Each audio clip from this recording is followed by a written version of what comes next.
2025.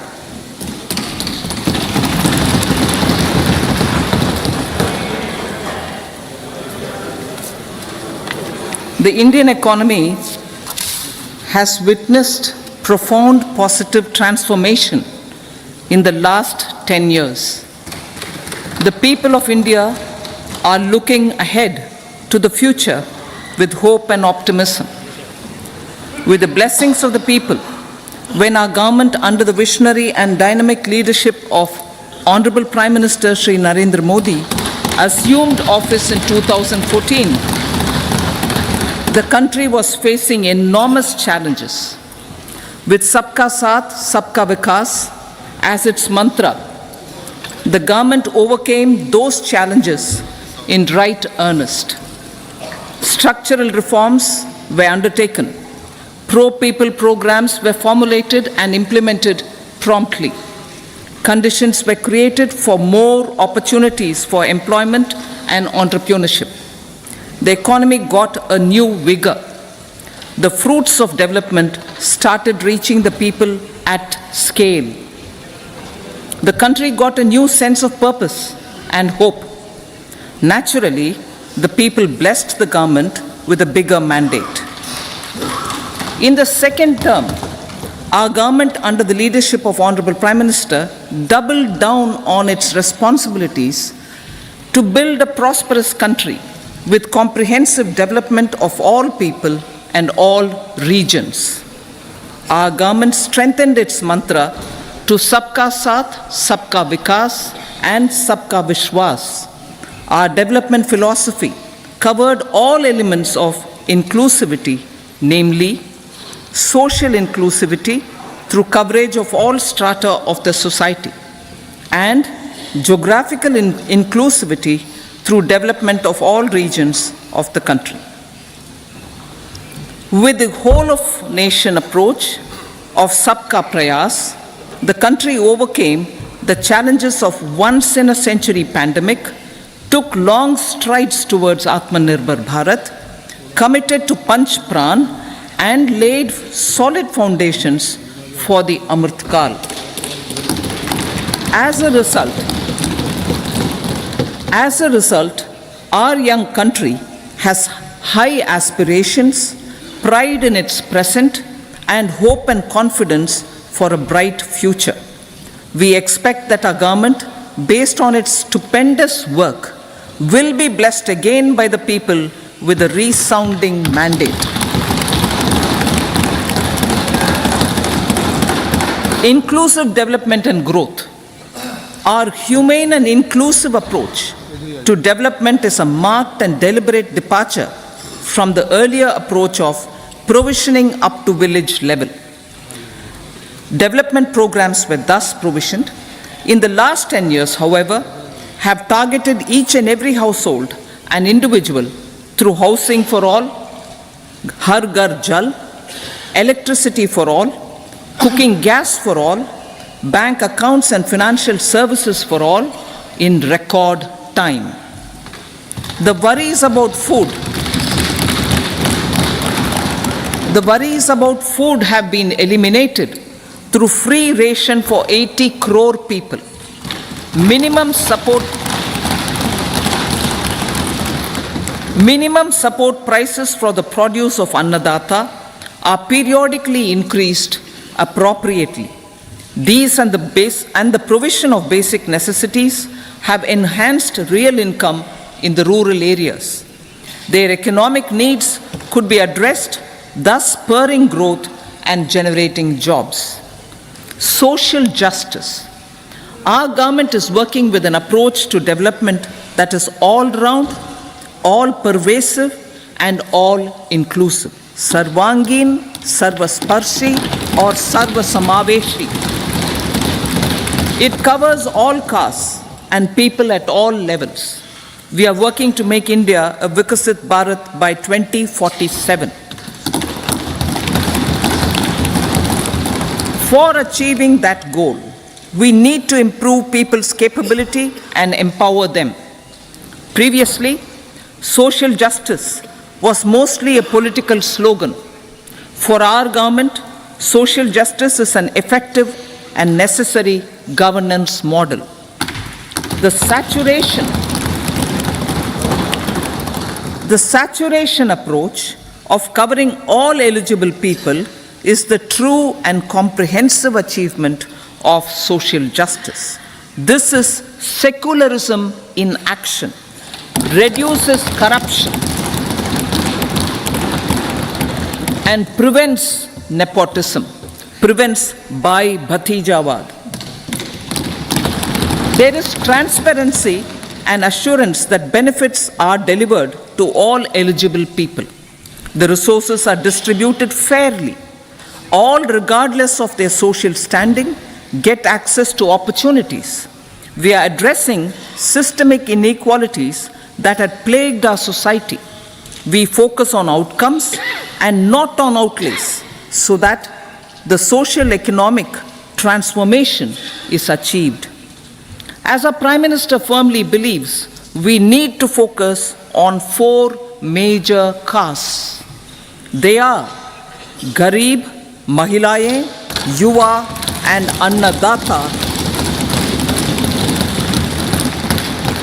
Their needs, their aspirations, and their welfare are our highest priority. The country progresses when they progress. All 4 require and receive government support in their quest to better their lives. Their empowerment and well-being will drive the country forward. Garib Kalyan, Desh Ka Kalyan. We believe in empowering the poor. The earlier approach of tackling poverty through entitlements had resulted in very modest outcomes. When the poor became empowered partners in the development process, government's power to assist them also increases manifold. With the pursuit of Sabka Saath, in these 10 years, the government has assisted 25 crore people to get freedom from multi-dimensional poverty.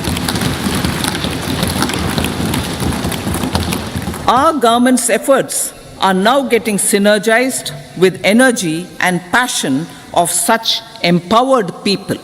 This is truly elevating them from poverty. Direct benefit transfer of 34 lakh crore rupees from the government using PM Jan Dhan accounts has led to savings of 2.7 lakh crores of rupees for the government. This savings has been realized through avoidance of leakages prevalent earlier. The savings have helped in providing more funds for Garib Kalyan. PM Swanidhi has provided credit assistance to 78 lakh street vendors. From that total of 78 lakh street vendors, 2.3 lakh have received credit for the 3rd time. PM Janman Yojana reaches out to the particularly vulnerable tribal groups who have remained outside the realm of development so far. PM Vishwakarma Yojana provides end-to-end support to artisans and craftspeople engaged in 18 trades. The schemes for empowerment of Divyangs and transgender persons reflect firm resolve of our government to leave no one behind. Welfare of Annadata. Farmers are our Annadata. Every year under PM Kisan Samman Yojana, direct financial assistance is provided to 11.8 crore farmers, including marginal and small farmers. Crop insurance is given to 4 crore farmers under PM Fasal Bima Yojana. These, besides several other programs, are assisting Annadata in producing food for the country and for the world. Electronic National Agricultural Market has integrated 1,361 mandis and is providing services to 1.8 crore farmers with trading volume of 3 lakh crores of rupees. The sector is poised for inclusive, balanced, higher growth and productivity. These are facilitated from farmer-centric policies, income support, coverage of risks through price and insurance support, promotion of technologies and innovations through startups. Empowering the Amrit PD, the Yuva. Our prosperity depends on adequately equipping and empowering the youth. The National Education Policy 2020 is ushering the transformational reforms. PM Schools for Rising India, PM Shri, are delivering quality teaching and nurturing holistic and well-rounded individuals. The Skill India mission has trained 1.4 crore youth, upskilled and reskilled 54 lakh youth, and established 3,000 new ITIs. A large number of institutions of higher learning, namely 7 IITs, 16 triple ITs, 7 IIMs, 15 AIMS, and 390 universities have been set up. PM Mudra Yojana has sanctioned 43 crore loans aggregating to 22.5 lakh crores of rupees for entrepreneurial aspirations of our youth.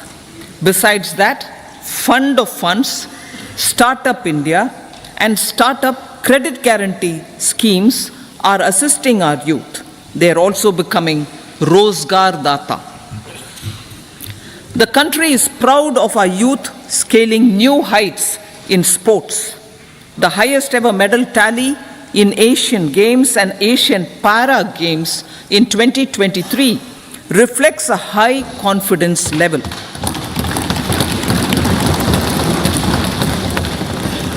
Chess prodigy and our #1 ranked player Pragnananda put up a stiff fight against the reigning world champion Magnus Carlsen in 2023.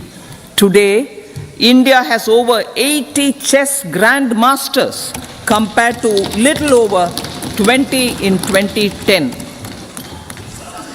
Momentum for Nari Shakti.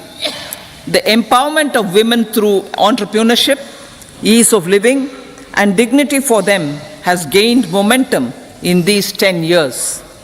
30 crore Mudra Yojana loans have been given to women entrepreneurs.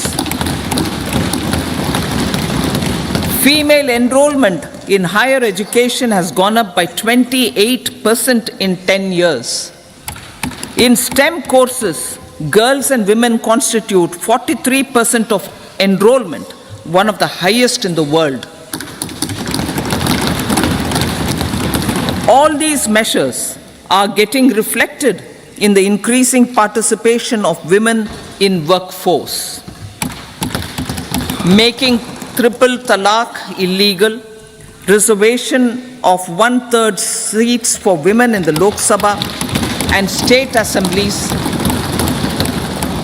and giving over 70% houses under PM Awas Yojana in rural areas to women, and giving over 70% houses under PM Awas Yojana in rural areas to women as sole or joint owners have enhanced their dignity. Exemplary track record of governance, development, and performance. Besides delivering on high growth in terms of gross domestic product, the government is equally focused on a more comprehensive GDP, that is, governance, development, and performance. Our government has provided transparent, accountable, people-centric, and prompt, trust-based administration with citizen-first and minimum government, maximum governance approach. The impact of all-round development is discernible in all sectors. There is macroeconomic stability, including in the external sector. investments are robust, the economy is doing well. People are living better and earning better, with even greater aspirations for future. Average real income of the people has increased by 50%. Inflation is moderate. People are getting empowered, equipped, and enabled to pursue their aspirations. There is effective and timely delivery of programs and of large projects. Economic management. The multi-pronged economic management over the past 10 years has complemented people-centric, inclusive development. Following are some of the major elements. 1. All forms of infrastructure, physical, digital, or social, are being built in record time.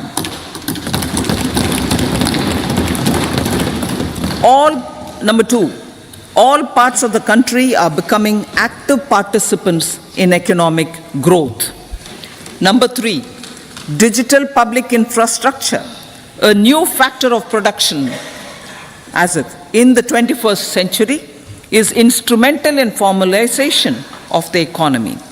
Number 4, goods and services tax has enabled one nation, one market, one tax. Tax reforms have led to deepening and widening of tax base. Number 5, strengthening of the financial sector has helped in making savings, credit, and investments more efficient. Number 6, GIFT, IFSC, and the Unified Regulatory Authority, IFSCA, are creating a robust gateway for global capital and financial services for the economy. Number 7, proactive inflation management has helped keep inflation within the policy band. Now, the global context, Honorable Speaker, sir. Geopolitically, global affairs are becoming more complex and challenging with wars and conflicts. Globalization is being redefined with reshoring and friendshoring, disruption and fragmentation of supply chains, and competition for critical minerals and technologies. A new world order is emerging after the COVID pandemic. India assumed the G20 presidency during very difficult times for the world. The global economy was going through high inflation, high interest rates, low growth, very high public debt, low trade growth, and climate changes. The pandemic has led to a crisis of food, fertilizer, fuel, and finances for the world, while India successfully navigated its way. The country showed the way forward and built consensus on solutions for those global problems. The recently announced India, Middle East, Europe economic corridor is a strategic and economic game changer for India and others. In the words of Honorable Prime Minister, the corridor, and I quote, will become the basis of world trade for hundreds of years to come, and history will remember that this corridor was initiated on Indian soil, unquote. Vision for Vikasit Bharat. Our vision for Vikasit Bharat is that of prosperous Bharat in harmony with nature, with modern infrastructure, and providing opportunities for all citizens and all regions to reach their potential. With confidence arising from strong and exemplary track record of performance and progress, earning Sabka Vishwas, the next 5 years will be years of unprecedented development and golden moments to realize the dream of developed India by 2047. The trinity of demography, democracy, and diversity backed by Sabka Prayas has the potential to fulfill aspirations of every Indian. As Honorable Prime Minister in his Independence Day address to the nation mentioned, I quote, "There is no dearth of opportunities. As many opportunities as we want. The country is capable of creating more opportunities. Sky is the limit," unquote. Strategy for Amrit Kal. Our government will adopt economic policies that foster and sustain growth, facilitate inclusive and sustainable development, improve productivity, create opportunities for all, help them enhance their capabilities, and contribute to generation of resources to power investments and fulfill aspirations. Guided by the principle, reform, perform, and transform, the government will take up next generation reforms and build consensus with the states and stakeholders for effective implementation. It is an important policy priority for our government to ensure timely and adequate finances, relevant technologies, and appropriate training for the micro, small, and medium enterprises, MSMEs, to grow and also compete globally. Orienting the regulatory environment to facilitate their growth will be an important element of this policy mix. Aligning with the Panchamrit goals, our government will facilitate sustaining high and more resource-efficient economic growth. This will work towards energy security in terms of availability, accessibility, and affordability. For meeting the investment needs, our government will prepare the financial sector in terms of size, capacity, skills, and regulatory framework. Aspirational Districts Program. Our government stands ready to assist the states in faster development of aspirational districts and blocks, including generation of ample economic opportunities. Development of the East. Our government will pay utmost attention to make the eastern region and its people a powerful driver of India's growth. PM Awas Yojana Gramin. Despite the challenges due to COVID, implementation of PM Awas Yojana Gramin continued, and we are close to achieving the target of 3 crore houses. 2 crore more houses will be taken up in the next 5 years to meet the requirement arising from increase in the number of families. Rooftop solarization and Muft Bijli. Through rooftop solarization, 1 crore households will be enabled to obtain up to 300 units free electricity every month. This scheme follows the resolve of Honorable Prime Minister on the historic day of consecration of Sri Ram Mandir in Ayodhya. Following benefits are expected. Savings up to 15 to 18,000 rupees annually for households from free solar electricity and selling the surplus to the distribution companies. Charging of electric vehicles. Entrepreneurship opportunities for a large number of vendors for supply and installation. Employment opportunities for the youth with technical skills in manufacturing, installation, and maintenance. Housing for middle class. Our government will launch a scheme to help deserving sections of the middle class, and I quote from Honorable Prime Minister's words, living in rented houses or slums or chawls and unauthorized colonies, unquote, to buy or build their own houses. Medical colleges. Several youth are ambitious to get qualified as doctors. They aim to serve our people through improved healthcare services. Our government plans to set up more medical colleges by utilizing the existing hospital infrastructure under various departments. A committee for this purpose will be set up to examine the issues and make relevant recommendations. Cervical cancer vaccination. Our government will encourage vaccination for girls in the age group of 9 to 14 years for prevention of cervical cancer. Maternal and child health care.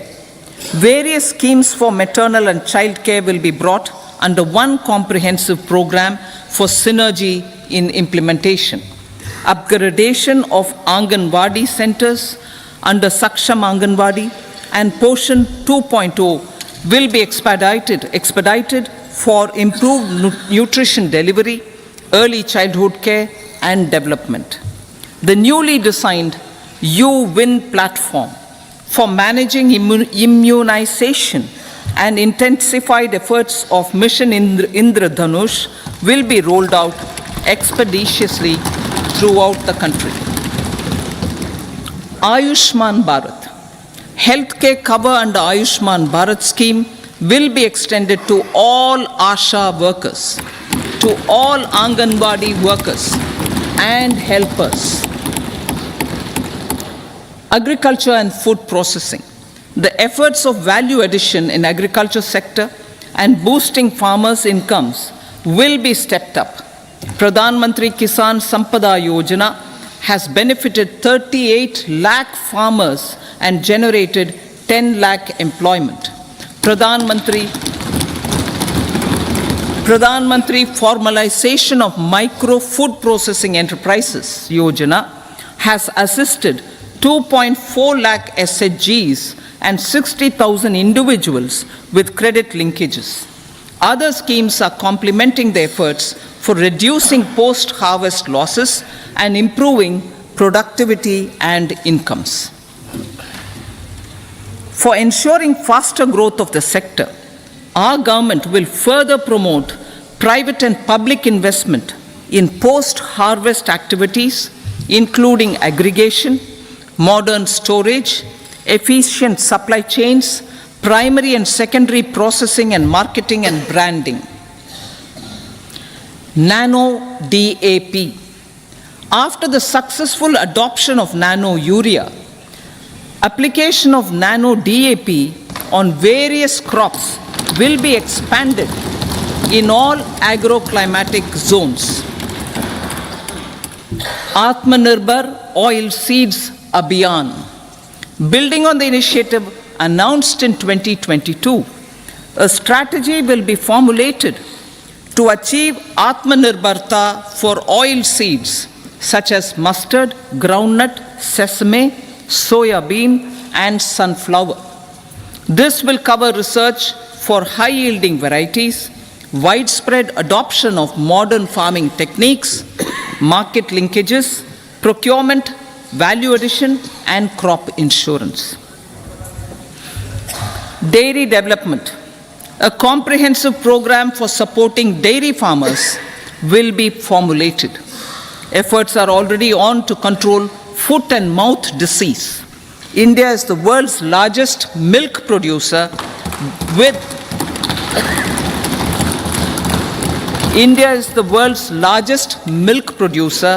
but with low productivity of milch animals. The program will be built on the success of existing schemes such as Rashtriya Gokul Mission, National Livestock Mission, and infrastructure development funds for dairy processing and animal husbandry. Matsya Sampada. It was our government which set up a separate department for fisheries, realizing the importance of assisting fishermen. This has resulted in doubling of both inland and aquaculture production. Seafood exports since 2013-14 has also doubled. Implementation of Pradhan Mantri Matsya Sampada Yojana will be stepped up to 1. Enhance aquaculture productivity from existing 3 to 5 tons per hectare. 2.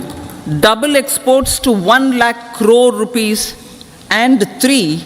Generate 55 lakh employment opportunities in the near future. 5 integrated aqua parks will also be set up. Lakpati Didi.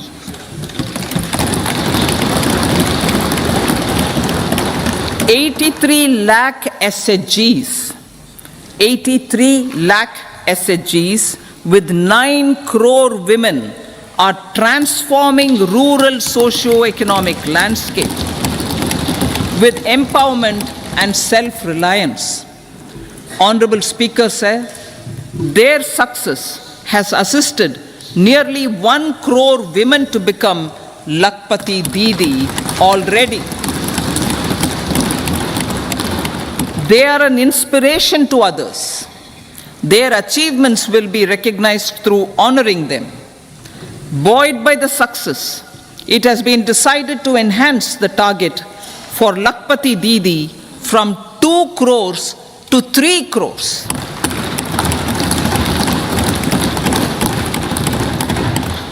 Technological changes, new age technologies and data are changing the lives of people and businesses.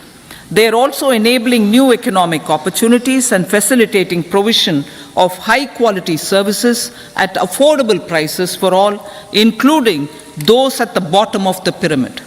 Opportunities for India at the global level are expanding. India is showing solutions through innovation and entrepreneurship of its people.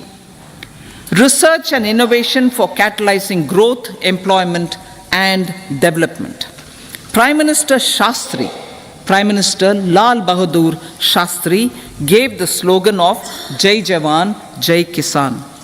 Prime Minister Vajpayee, Atal Bihari Vajpayee ji, made that Jai Jawan, Jai Kisan, Jai Vigyan. Prime Minister Modi has furthered that to Jai Jawan, Jai Kisan, Jai Vigyan, and Jai Anusandhan, as innovation is the foundation of development. For our tech-savvy youth,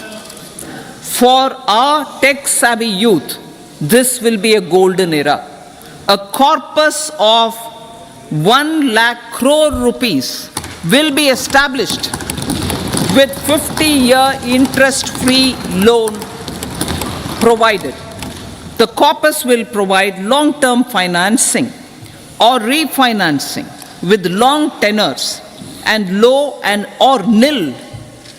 I repeat that sentence. The corpus will provide long-term financing or refinancing with long tenors and low or nil interest rates. This will encourage the private sector to scale up research and innovation significantly in sunrise domains.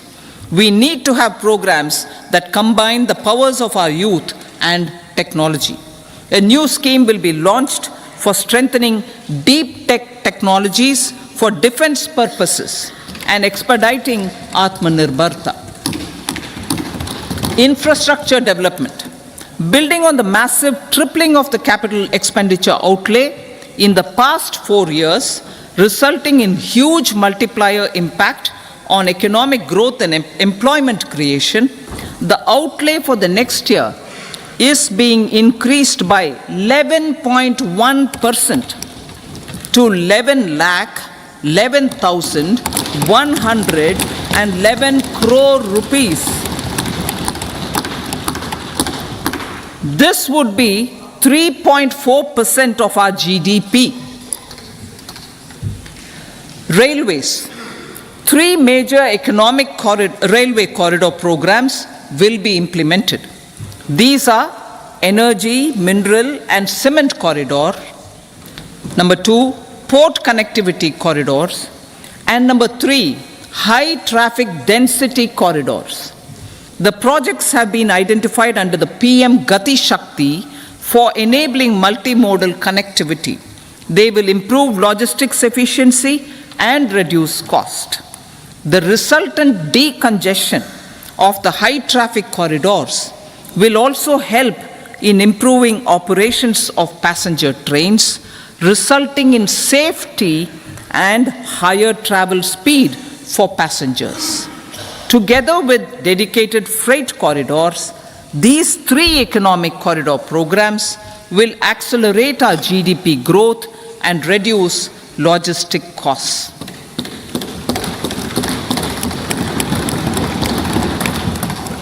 40,000 normal rail bogies will be converted to Vande Bharat standards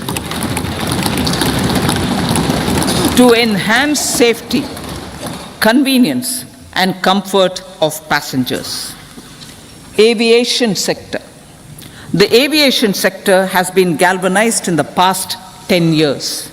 Number of airports have doubled to 149. Rollout of air connectivity to Tier 2 and Tier 3 cities under UDAN scheme has been widespread. 517 new routes are carrying 1.3 crore passengers. Indian carriers have proactively placed orders for over 1,000 new aircrafts. Expansion of existing airports and development of new airports will continue expeditiously. Metro and Namo Bharat. We have a fast expanding middle class and rapid urbanization is taking place. Metro rail and Namo Bharat can be the catalyst for the required urban transformation. Expansion of these systems will be supported in large cities focusing on transit-oriented development. Green energy. Towards meeting our commitment for net zero by 2070, the following measures will be taken. Viability gap funding will be provided for harnessing offshore wind energy potential for initial capacity of 1 gigawatt.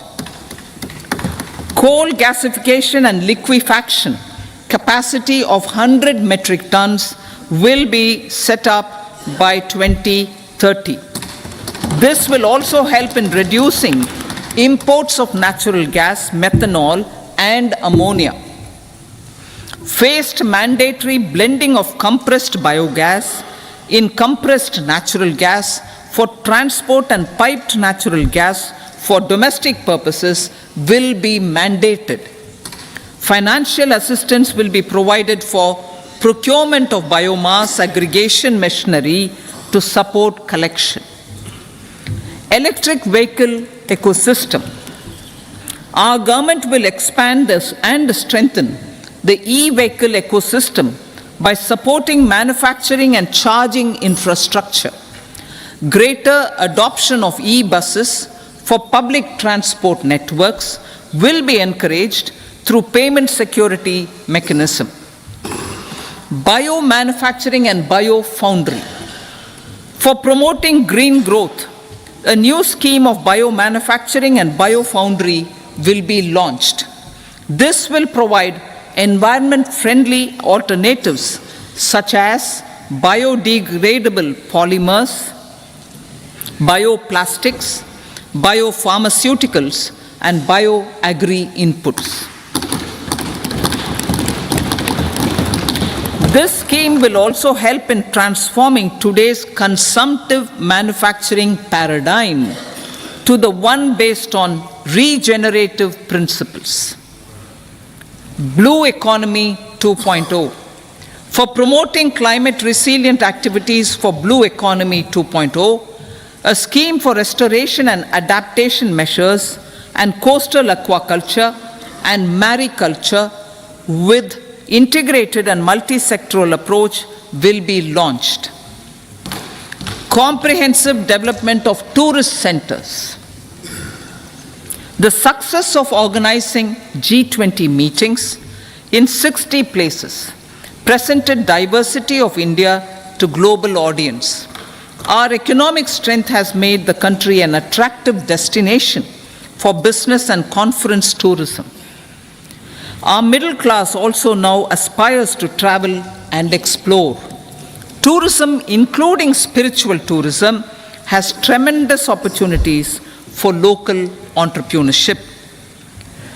States will be encouraged to take up comprehensive development of iconic tourist centers, branding and marketing them at global scale. A framework for rating of the centers based on quality of facilities and services will be established. Long-term interest-free loans will be provided to states for financing such development on matching basis. To address the emerging fervor for domestic tourism, Honorable Speaker, sir, projects for port connectivity, tourism infrastructure, and amenities will be taken up on our islands, including Lakshadweep. This will help in generating employment also. Promoting investments. The FDI inflow during 2014 to 23 was 596 billion US dollars, marking a golden era. That is twice the inflow during 2005 to 14. For encouraging sustained foreign investment, we are negotiating bilateral investment treaties with our foreign partners in the spirit of First Develop India. FDI is First Develop India. Reforms in the states for Vikasit Bharat. Many growth and development enabling reforms are needed in the states for realizing the vision of Vikasit Bharat. A provision of 75,000 crore rupees as 50-year interest-free loan is proposed this year to support those milestone-linked reforms by the state governments. Societal changes. The government will form a high-powered committee for an extensive consideration of the challenges arising from fast population growth and demographic changes. The committee will be mandated to make recommendations for addressing these challenges comprehensively in relation to the goal of Vikasit Bharat. Amrit Kal as Kartavya Kal. Our government stands committed to strengthening and expanding the economy with high growth and to create conditions for people to realize their aspirations. Honorable Prime Minister in his Independence Day address to the nation in the 75th year of our Republic said, and I quote, "We commit ourselves to national development with new inspirations, new consciousness, new resolutions as the country opens up immense possibilities and opportunities. It is our Kartavya Kal." Unquote. Every challenge of the pre-2014 era was overcome through our economic management and our governance. These have placed the country on a resolute path of sustained high growth. This has been possible through right policies, true intentions, and appropriate decisions. In the full budget in July, Honorable Speaker, our government will present a detailed roadmap for our pursuit of Vikasit Bharat.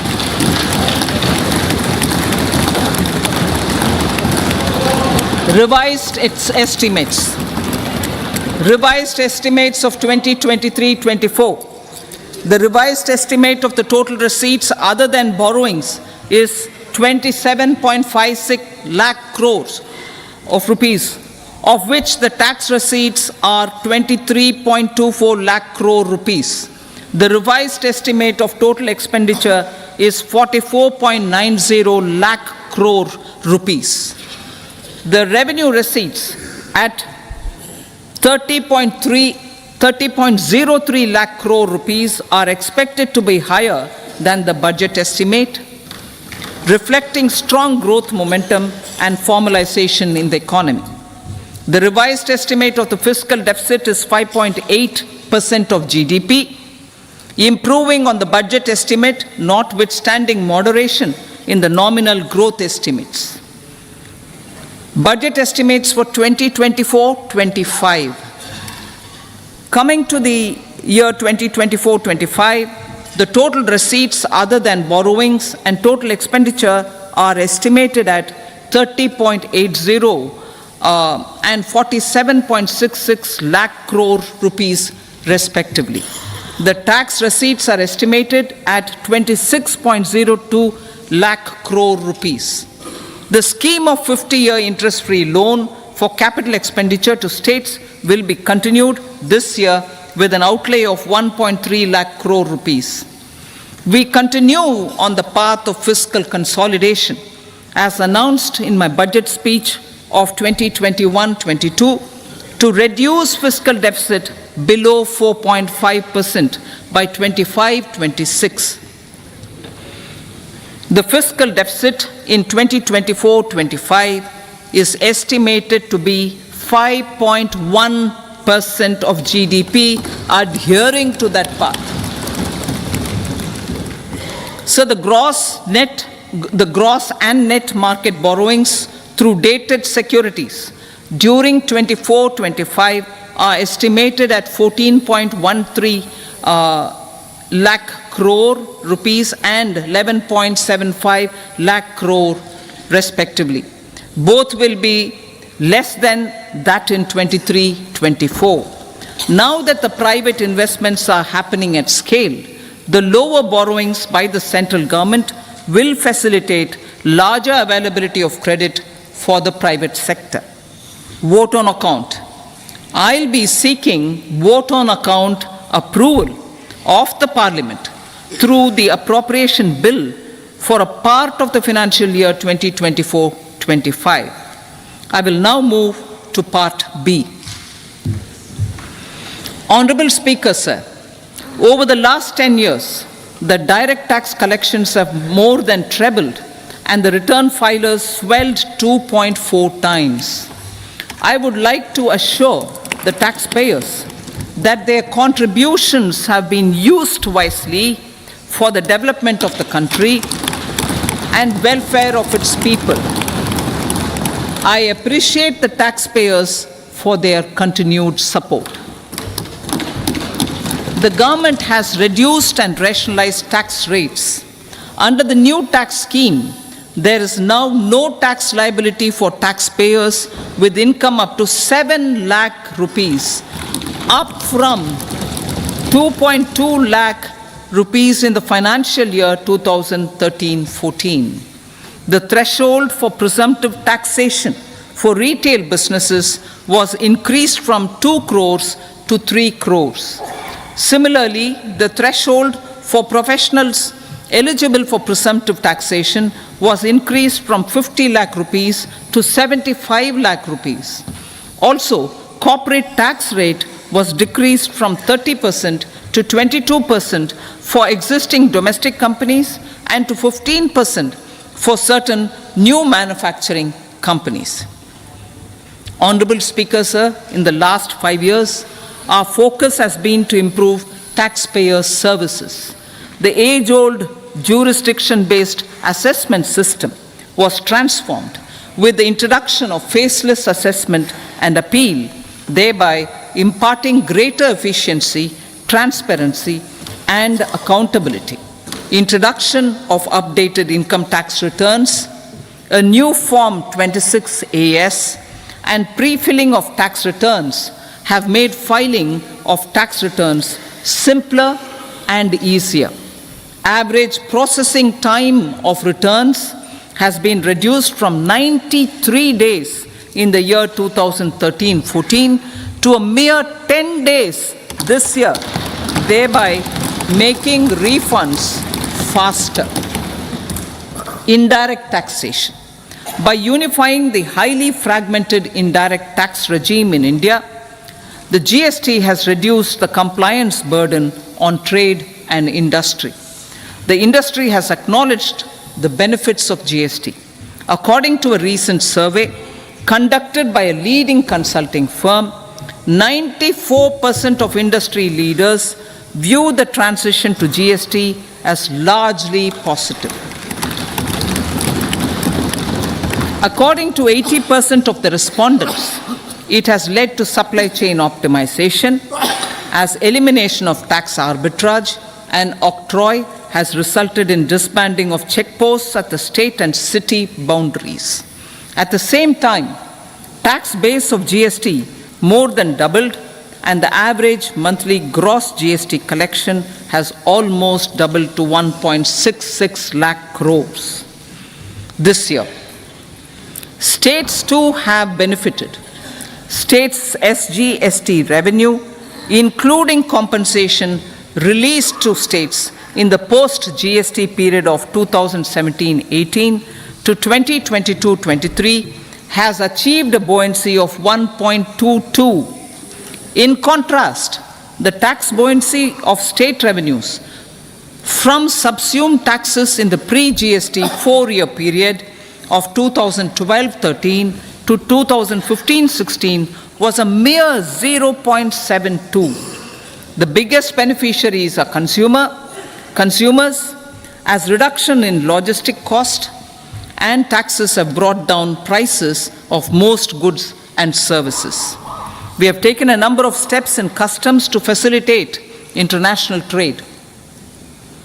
As a result, the import release time declined by 47% to 71 hours at inland container depots, by 28% to 44 hours at air cargo complexes, and by 27% to 85 hours at seaports over the last 4 years since 2019, when the national time release studies were first started. Tax proposals. As for tax proposals, in keeping with the convention, I do not propose to make any changes relating to taxation and propose to retain the same tax rates for direct and indirect taxes, including import duties. However, certain tax benefits to startups and investments made by sovereign wealth or pension funds, as also tax exemption on certain income of some IFSC units, are expiring on 31/3/2024. To provide continuity in taxation, I propose to extend the date to 31/3/2025. Moreover, in line with the government's vision to improve ease of living and ease of doing business, I wish to make an announcement to improve taxpayer services. There are a large number of petty, non-verified, non-reconciled, or disputed direct tax demands, many of them dating as far back as 1962, which continue to remain on the books, causing anxiety to honest taxpayers and hindering refunds of subsequent years. Honorable Speaker, sir, I propose to withdraw such outstanding direct tax demands up to 25,000 rupees pertaining to the period up to financial year 2009-10 and up to 10,000 rupees for financial years 2010-11 to 2014-15. This is expected to benefit about 1 crore taxpayers. 1 crore taxpayers would benefit out of this. Economy then and now. In 2014, when our government assumed the reins, the responsibility to mend the economy step by step and to put the governance systems in order was enormous. The need of the hour was to give hope to the people, to attract investments and to build support for the much needed reforms. The government did that successfully following a strong belief of nation first. The crisis of those years has been overcome and the economy has been put firmly on a high sustainable growth path with all-round development. It is now appropriate to look at where we were then. I repeat, it is now appropriate to look at where we were then till 2014 and where we are now, only for the purpose of drawing lessons from the mismanagement of those years. The government will lay a white paper on table of the House.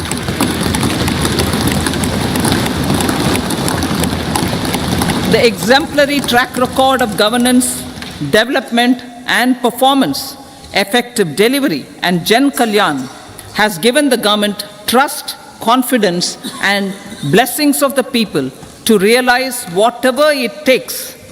The goal of Vikasit Bharat with good intentions, true dedication and hard work in the coming years and decades. With this, Honorable Speaker, I commend the interim budget to this august House. Jai Hind.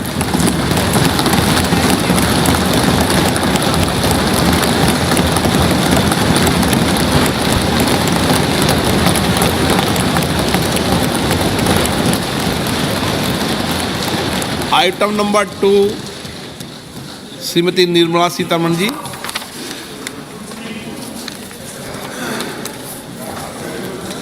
Sir, with your permission, I rise to lay on the table the following statements under Section 3(1) of the Fiscal Responsibility and Budget Management Act 2003, Medium-Term Fiscal Policy cum Fiscal Policy Strategy Statement and Macroeconomic Framework Statement. Item number 3 Shrimati Nirmala Sitharaman ji. Sir, with your permission, I rise to move for leave to introduce the Finance Bill 2024. प्रश्न ये है कि विधेयक को पुनर्स्थापित करने की अनुमति प्रदान की जाए। जो सदस्य इसके पक्ष में हाँ कहें, जो सदस्य विरोध में ना कहें। मेरे विचार में निर्णय हाँ वालों के पक्ष हुआ, हाँ वालों के पक्ष हुआ। माननीय मंत्री जी विधेयक को पुनर्स्थापित करें। Sir, I introduce the bill. सभा की कार्रवाई शुक्रवार दिनांक 2 फरवरी 2024 को प्राप्त 11 बजे तक के लिए स्थगित की जाती है।